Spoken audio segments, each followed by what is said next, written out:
Nous allons parler du festival international Bilili BD. BD, là, ça veut dire que la bande dessinée qui a refermé ses portes il y a quelques jours à l'IFC, l'Institut français du Congo. Et sur ce plateau, nous avons reçu les spécialistes en la matière, donc des BDistes, certains des communicateurs. Voilà. À ma gauche, vous avez Joël Epé Mehdi Elion, c'est ça, c'est son nom de scène. Et puis Barbara, la chargée à la communication au niveau de l'IFC. Et puis un invité quand même de marque, pas le moindre, monsieur Vladimir Lenti, il est le représentant de la maison d'édition du Puy. Bienvenue à cette édition. Merci. Et merci encore de votre participation pour la toute première fois à cette édition. Première fois, et j'espère vraiment pas la dernière, parce que c'est un phénomène assez extraordinaire. Oui. IFC, l'organisation de Billy BD, il y a une espèce de symbiose assez incroyable, ce qui fait que les gens se sentent bien. Quand les gens se sentent bien, ils se parlent, ils partagent leur passion, ils partagent leur goût pour la bande dessinée, ils partagent leur goût pour le déguisement à la fin de la manifestation. Et je veux dire que c'est quelque chose qui est très très très touchant de voir toute cette énergie, tous les âges confondus, les enfants qui viennent avec les parents, les adolescents qui sont là. Je trouve ça absolument exceptionnel. Et là, je dis vraiment bravo à l'IFC et bravo à Eliance. Et justement, Eliance, nous parlons de la 4e édition qui vient de s'achever. Alors, que peut-on retenir de cette édition en termes d'ampleur, de productivité? Alors, en termes d'ampleur, franchement, c'était une très très belle 4e édition. L'année dernière, on a eu une signature de partenariat avec la Cité internationale de la bande dessinée et de l'image d'Angoulême, qui travaille maintenant à améliorer par différentes compétences l'initiative de Billy BD Festival. Et cette année, Barbara le dira en termes de fréquentation, mais nous avons eu plus d'activités, nous avons eu du monde dans toutes les activités. L'année dernière, on avait eu environ 40 personnes inscrites au concours de bande dessinée. Cette année, on en a eu plus de 100, ce qui est énorme à gérer pour les jurys quand il faut départager les lauréats. Les participations ont été boostées par 3 à chacune des activités. C'est très encourageant, même les auteurs. Je veux dire, il y a M. Vladimir Lenti, pour la première fois, qui représente Dupuis, qui est arrivé en Afrique subsaharienne, mais il y a eu des auteurs de la RDC, des auteurs congolais de Brazzaville, de Pointe-Noire, certains qui ont envoyé leurs travaux de Dolisie, il y a eu des auteurs togolais, français, camerounais. Toutes ces personnes, à la fin de la manifestation, ont dit merci, parce qu'ils se sont connus davantage, ils ont pu initier des projets, et ça, pour quelqu'un qui organise un festival, c'est une vraie réussite. Une vraie réussite. Alors, je veux ici réitérer les propos du directeur de l'IFC à l'ouverture même de l'événement. Ces partenaires, donc en amont, il cite les partenaires, et puis il dit, ces partenariats vont permettre d'avancer dans une réflexion approfondie et de poser des actions concrètes pour le référencement, la valorisation et l'expansion des ouvrages de bande dessinée du Congo et de l'Afrique francophone. Est-ce que pendant ces instants, c'est ce que vous avez constaté? Ces échanges? Moi je trouve que oui, parce que du coup justement il y avait des stands avec les différents auteurs de bande dessinée locaux, donc ils ont eu cette possibilité de montrer du coup à des personnes comme Vladimir leur travail, à des personnes comme Jean-Philippe leurs travaux, et donc du coup oui, ça a permis à valoriser et à renforcer, parce qu'il y a déjà des liens qui ont été créés avec bon, c'est vrai que Joël, toi tu connaissais déjà certains de ces auteurs, mais il y a des liens qui ont pu être renforcés à cette occasion, et des petites clés qui ont pu être transmises également. Donc oui, je pense que ce que Michel a pu dire lors de la cérémonie d'ouverture a été bien mis en place tout au long de cette semaine. Monsieur Vladimir Lenti, est-ce que vous également vous avez constaté quelque chose pendant les échanges avec les BDistes d'ici? Est-ce que vous sentez en eux les potentialités? Nous avons un projet avec les éditions Dupuis de faire émerger en Afrique une génération d'auteurs de BD qui puissent arriver à un niveau mondial. Aujourd'hui, au niveau mondial, tout le monde connaît les comics, tout le monde connaît la BD européenne ou franco-belge, tout le monde connaît les mangas. Si vous posez la question n'importe où dans le monde, en vous demandant de citer une série, un auteur ou un personnage typiquement africain, à part Kirikou, peut-être également Aya. Aya. Voilà, c'est pas encore connu et développé de manière très importante. Donc nous avons un projet, dans l'année qui vient, de faire émerger, de trouver, d'amener à un niveau de compétition mondiale une quinzaine d'auteurs. Donc j'ai rencontré beaucoup d'auteurs, aussi bien à Pointe-Noire qu'à Brazzaville. Je peux vous dire déjà qu'il y en a. Oui. Il y en a. C'est une alchimie compliquée, parce qu'une histoire de bande dessinée, il n'y a pas que le dessin, il y a le scénario, il y a la manière de le monter et compagnie. Donc on ne peut pas savoir aujourd'hui si dans 2 ans, aujourd'hui je dirais qu'il y en a 4-5 potentiellement qui pourraient arriver à ce niveau-là. Alors est-ce qu'il y en aura 1, 2, 3, 4 ? J'espère qu'il y en aura 5, j'espère qu'il y en aura 6. Je retourne à Pointe-Noire pour encore voir d'autres apprentis auteurs qui ont un potentiel, avec je pense en particulier à un jeune auteur qui a 18 ans, qui a un talent naturel. Je pense qu'il pourrait faire partie d'une génération qui va exploser.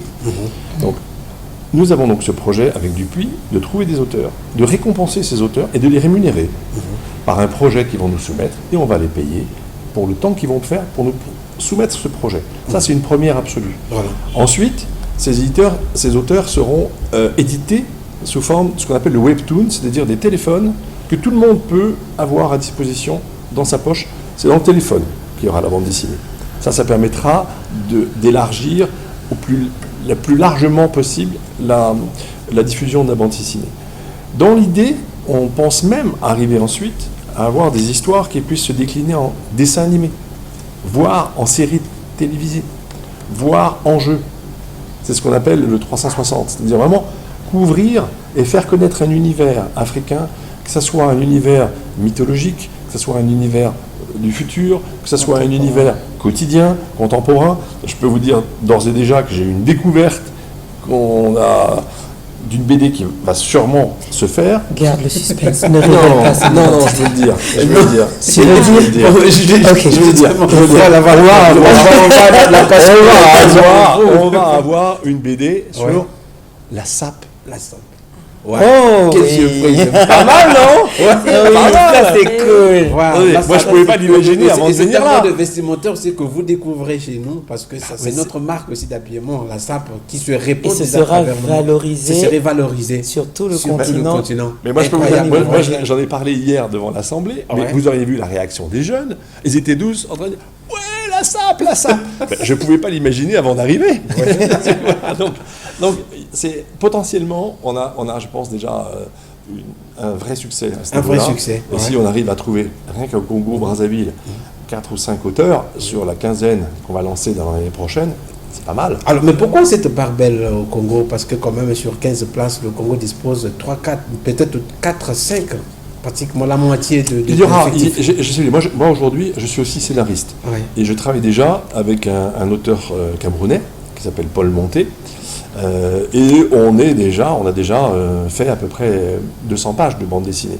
Donc ça va sortir aussi l'année prochaine. On a des auteurs potentiellement en Côte d'Ivoire. Côte d'Ivoire. Je souhaite qu'en RDC, des auteurs puissent aussi se manifester. J'ai des camarades qui sont venus de la RDC à qui j'ai remis des documents pour pouvoir, eux aussi, qu'ils puissent venir dans cette grande compétition où on puisse les accompagner pour eux aussi sortir. Donc il y a un paquet de pays considérables. Moi, ce que j'espère, c'est qu'il y en ait le plus possible.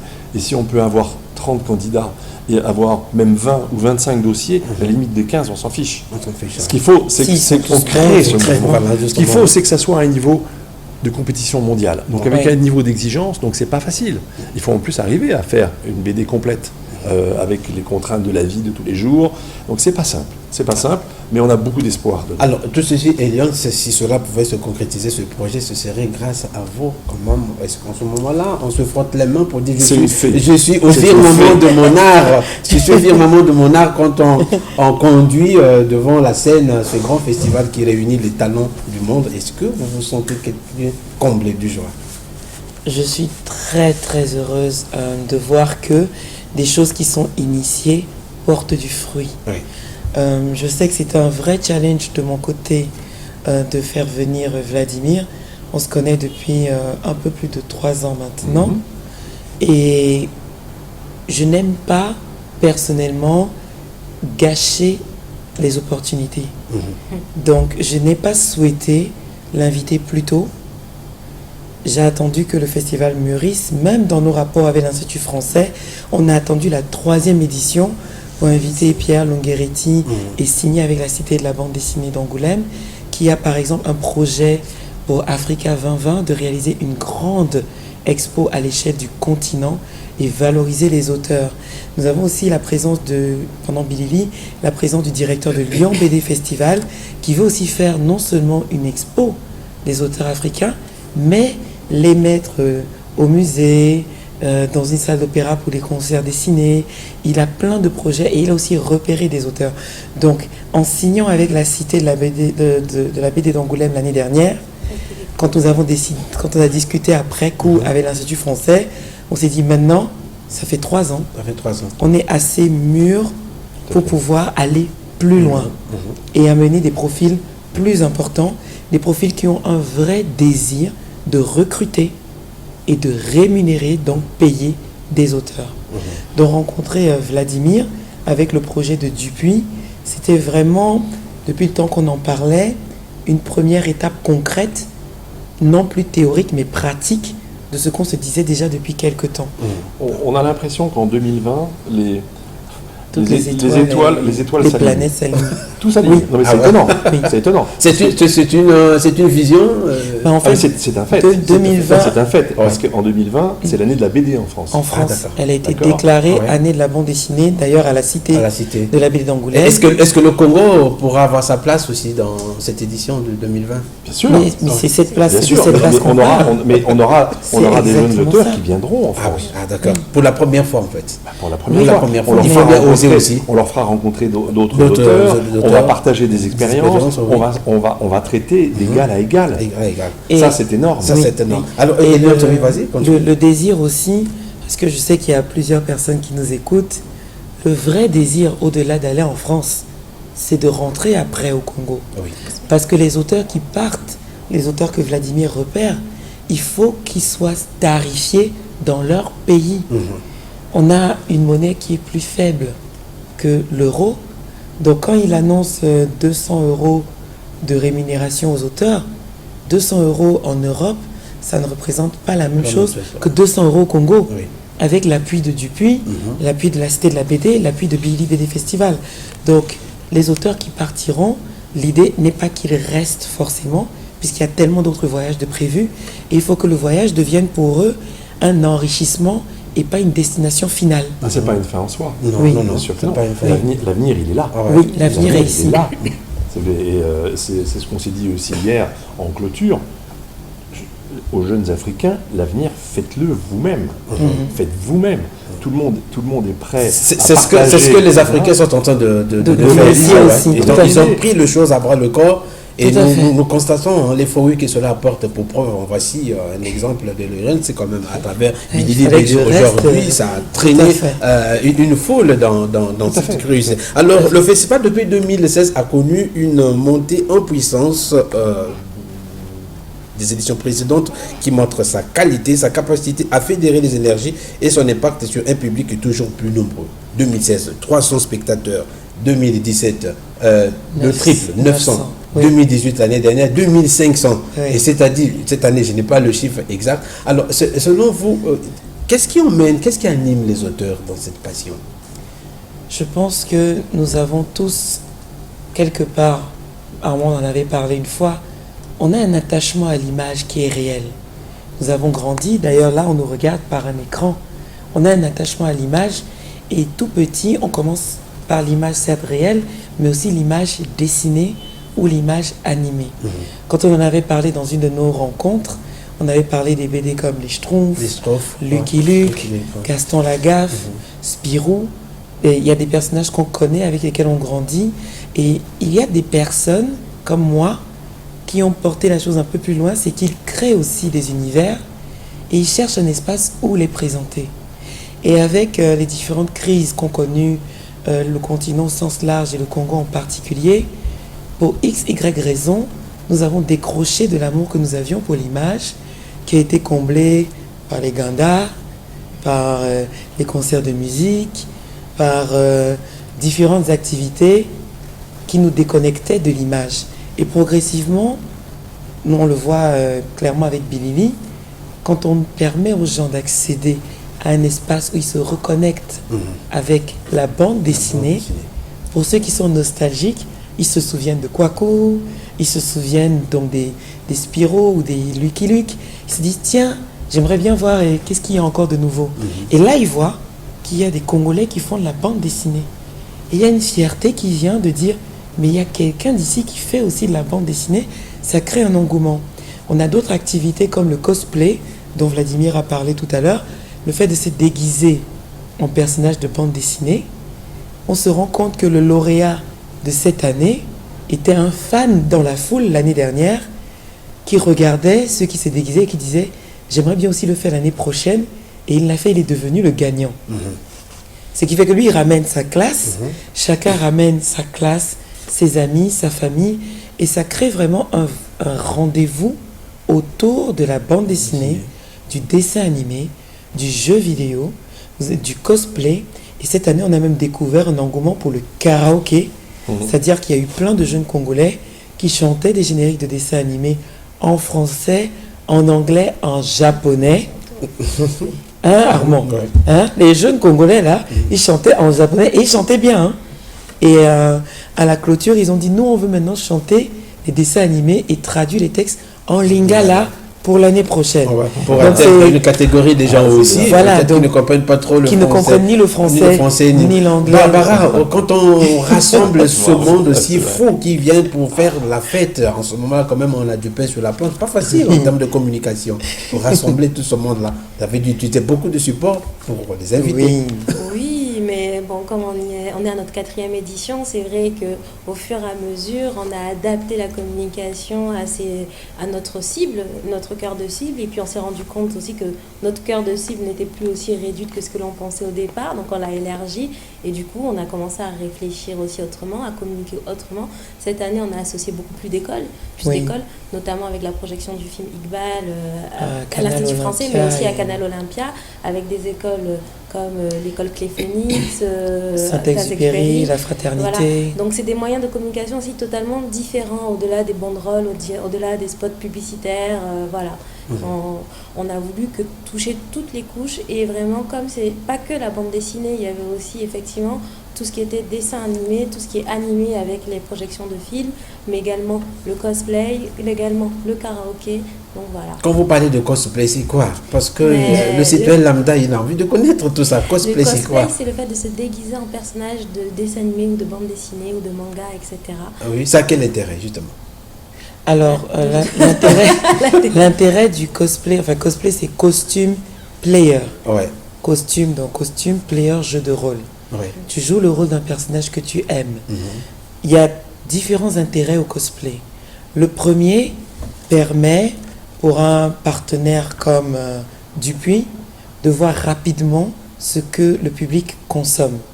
Il y a par exemple des gens qui consomment beaucoup de mangas japonais, ils se déguisent du coup en personnage de manga.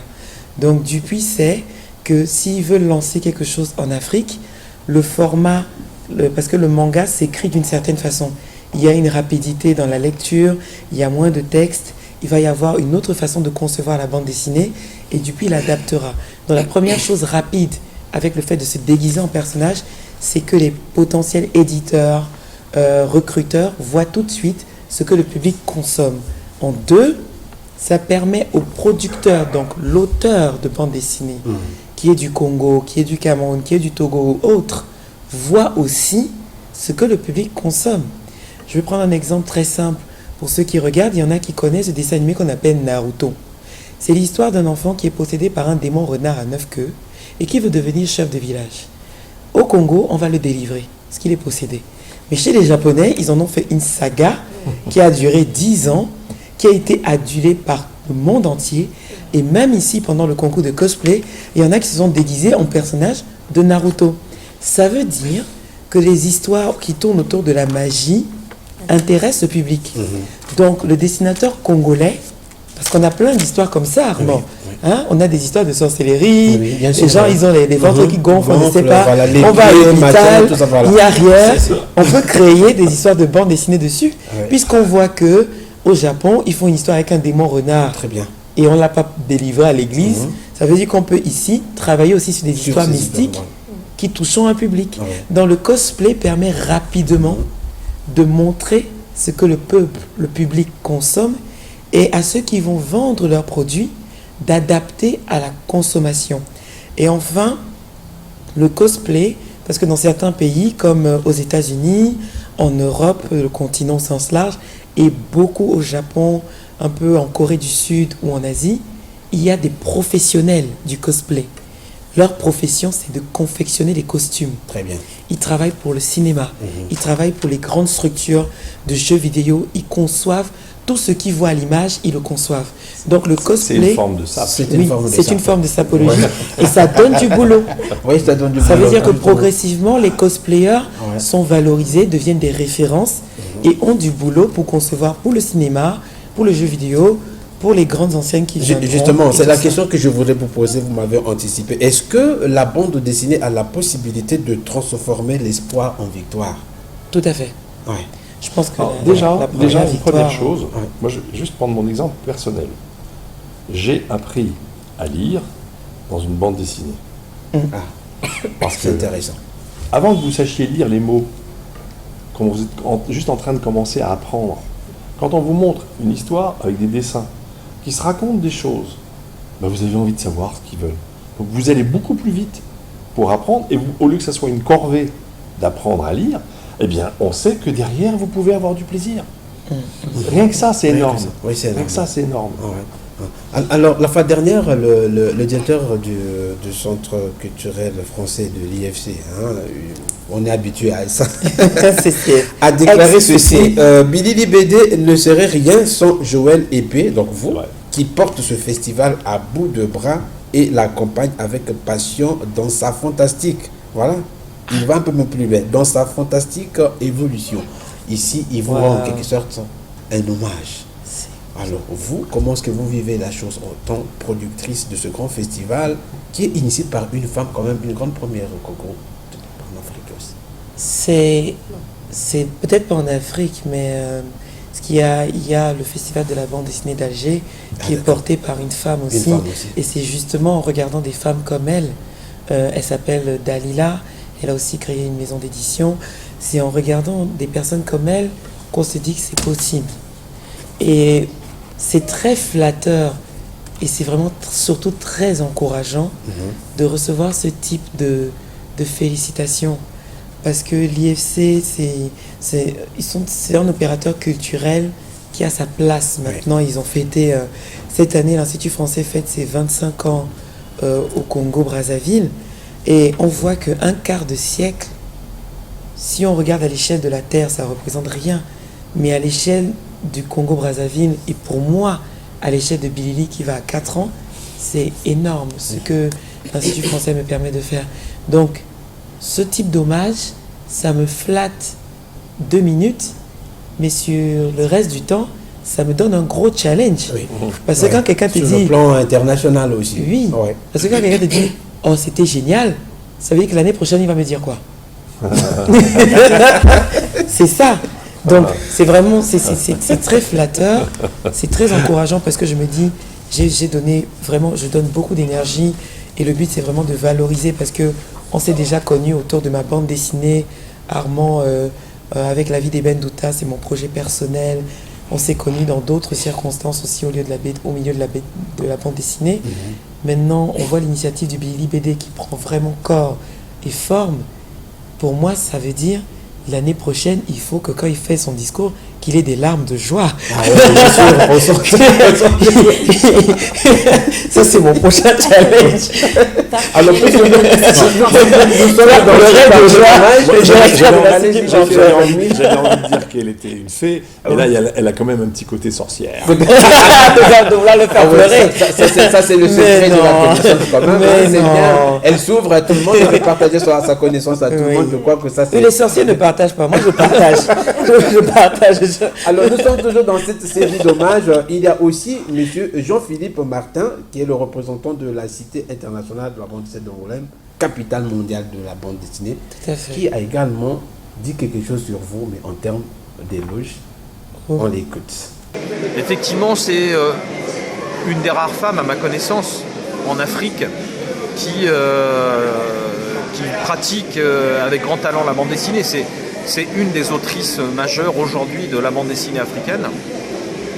Et ce que je vois, alors je pensais qu'elle était un petit peu isolée en tant que femme dans un monde où il y a beaucoup plus d'hommes que de femmes. Et puis je m'aperçois depuis quelque temps qu'elle commence à être de plus en plus nombreuse à s'intéresser et à produire de la bande dessinée. Je trouve que c'est très bien parce que c'est aussi une manière d'aborder et de proposer des récits qui sont différents, avec un regard qui est celui d'une femme, qui est pas le regard, qui est pas le même que celui d'un homme.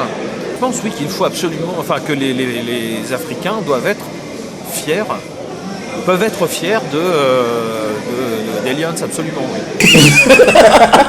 Ce que je retiens de lui, c'est qu'il a dit à la fin, Elions, c'est une fierté africaine. Waouh. Ah ouais, d'accord. Ouais. C'est ce qu'il a dit. Il a conclu comme ça. Elions, c'est une fierté africaine. Ok. Je suis d'accord. Ouais. Ah, vous D'accord. mettez une pression, mais de dingue. Donc, il y a encore beaucoup de choses à faire. Un grand défi, comme vous l'avez su le dire, du challenge encore. Alors, Monsieur Vladimir, est-ce que cela vous inspirait de créer à Brazzaville une maison d'édition depuis pour permettre peut-être à cette jeunesse du Congo à s'approprier des ouvrages sur la bande dessinée, cela leur permettrait encore de s'inspirer davantage sur d'autres choses? Je ne sais pas si on va créer une maison d'édition du Puy ici. Tout dépend du succès. Oui. Comme on est en train de faire quelque chose d'extrêmement nouveau. Alors il y a déjà des nobles ancêtres, mais des nobles anciens qui ont déjà fait des choses dans la BD en Afrique. Ce qu'on veut ici maintenant, c'est avoir passé une étape de plus. Oui. Peut-être que si cette étape devient vraiment importante avec un très très très grand succès, et moi je pense qu'on peut arriver à ce très grand succès, peut-être qu'à ce moment-là, ça vaudrait la peine de créer un Dupuis local. De toute façon, nous n'envisagerons pas l'avenir sans des partenariats. Donc déjà, si demain, de nos histoires, on fait des BD, nous passerons avec des partenaires éditeurs, nous ferons des coéditions avec des partenaires éditeurs, nous passerons par des diffuseurs partenaires.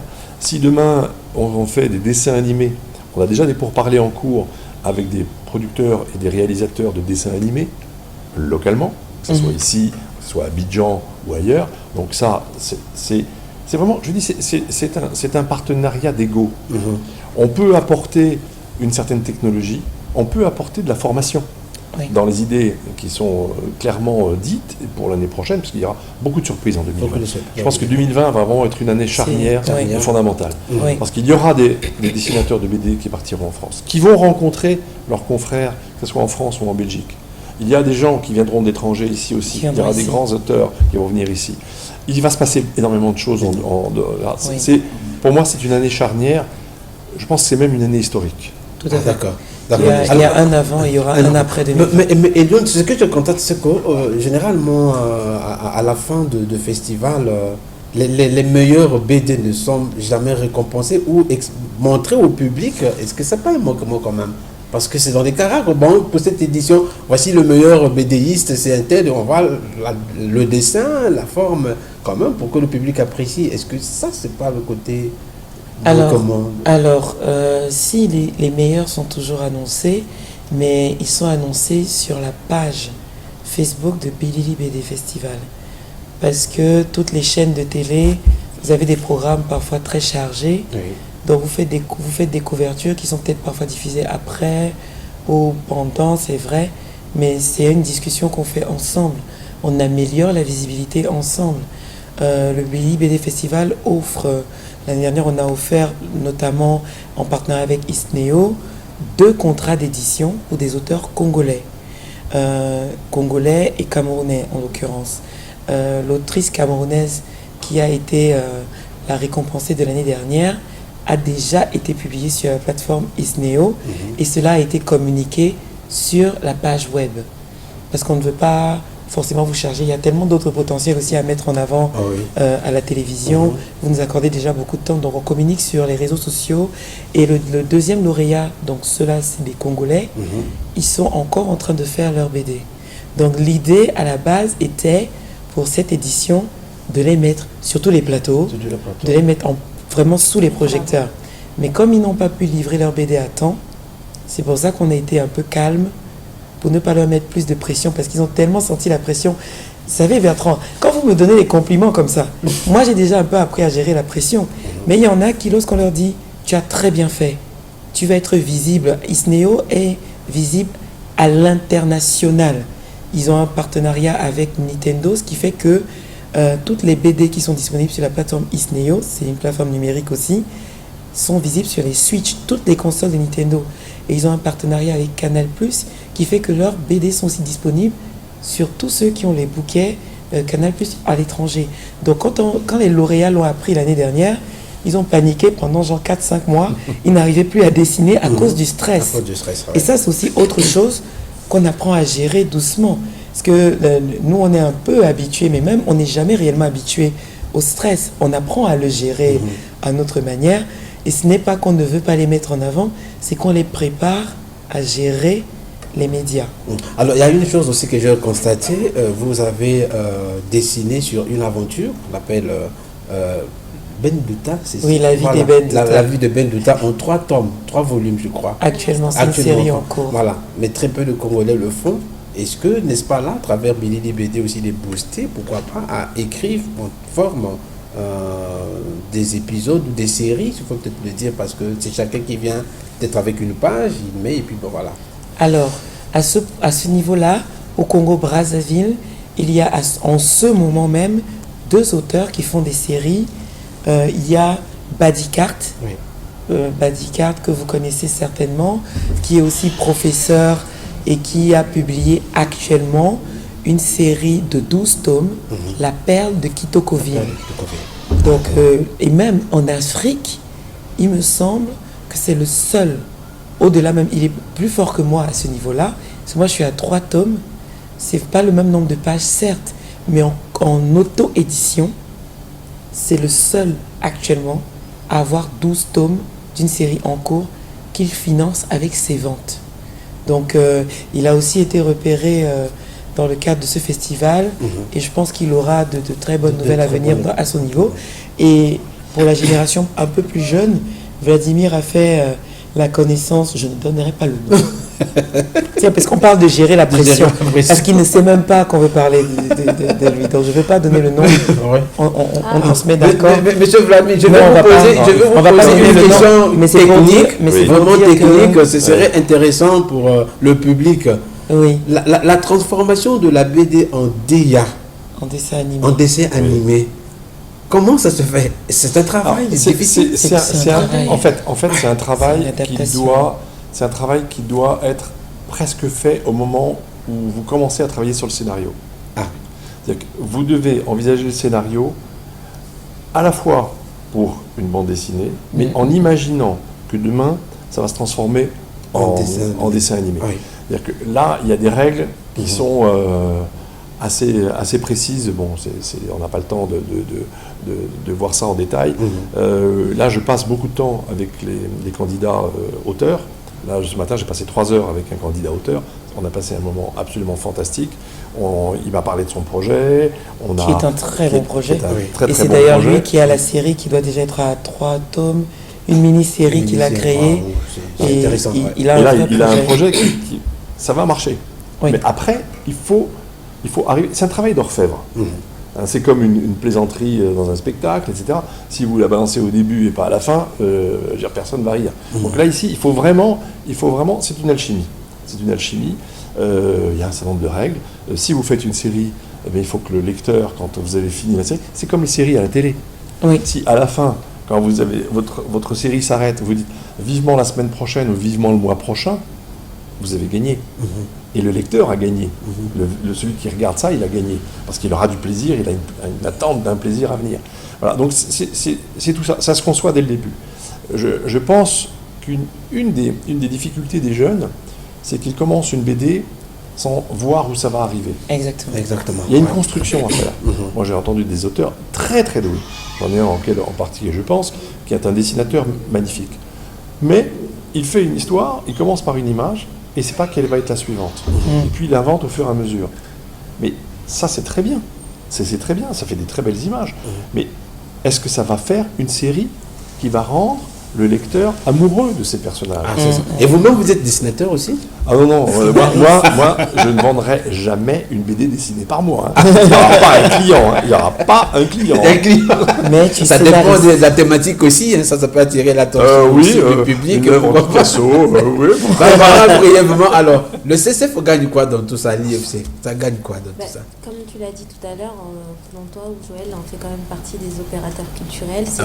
C'est important pour la visibilité de... Voilà, la visibilité de l'Institut français, c'est vrai, Oui. mais notre travail quand même, c'est de promouvoir la culture. La bande dessinée en fait partie, donc on sera toujours là. Et puis maintenant qu'on est en partenariat depuis l'année dernière, à la fois avec le festival Bilili, mais aussi avec la cité d'Angoulême, de bande dessinée d'Angoulême. Donc on accueillera toujours ce festival et on souhaite à Bilili d'arriver, de fêter ses 25 ans comme nous. Alors, Elion, on va clôturer avec vous. Peut-être un message à adresser à l'endroit du public, ce public très amoureux de la bande dessinée, bien sûr. Alors, cher public, merci déjà à tous ceux qui ont pu venir. Cette édition, cette 4e édition, nous vous donnons rendez-vous l'année prochaine et je vais peut-être révéler l'exclusivité qui a été révélée pendant le festival. Ouais. Pour ceux qui connaissent la série Walking Dead à la télé, à l'origine, elle est faite par c'est une bande dessinée et le dessinateur de la série Walking Dead, le dessinateur de la BD, sera à Bilili BD Festival l'année prochaine. Il n'a que 2 endroits où il ira en 2020. C'est le Festival d'Angoulême, comme vous savez, c'est la capitale mondiale de la bande dessinée. Et le deuxième endroit qu'il a validé, et c'est le dernier, c'est Bilili BD Festival au Congo. Donc réservez déjà décembre, peut-être on sera 15 000, je ne sais pas combien on sera. Mais voilà. Ça, c'est mon Merveille, Stécie, Opeke, mère chef, je crois que toi aussi tu aimes la bande dessinée et Roseline Olingo aussi, la voix d'or. Tu aimes la bande dessinée. Voilà, merci de nous avoir suivis. Nous sommes arrivés au terme de cette émission. Vraiment, le plaisir était le nôtre pour partager ces instants avec nos invités. Je le récapitule encore. Joël Épée, mais moi je suis habitué à vous appeler par Elion, voilà, oui, c'est plus cool et puis c'est mon quand même. Voilà, moi aussi. J'aime bien. Et puis Barbara Pamou, la chargée à la communication, dans tout ce que vous voyez à communication IFC, et c'est sur sa tête. Et puis un invité. Et puis moi, c'est Papa Vladimir. Oui, il a découvert un invité de marque, Vladimir Leiti, représentant de la maison d'édition du Puy. Voilà, c'était donc les invités de Culture sans frontières pour ce énième numéro. Merci de nous avoir suivis. Au revoir. On s'est dit... Non, j'allais dire, on s'est dit au revoir. Et sans oublier la mère du Palais Royal, Gaudence Vinciane Lema, et la princesse Ardevig. Voilà, un grand coucou aussi à toi Stylistal pour le montage, et puis Patrick Louvezo qui a assuré justement la réalisation de ce numéro, sans oublier Anissé Mongala qui était à la prise de vue. Au revoir, on s'est dit au revoir. Au revoir.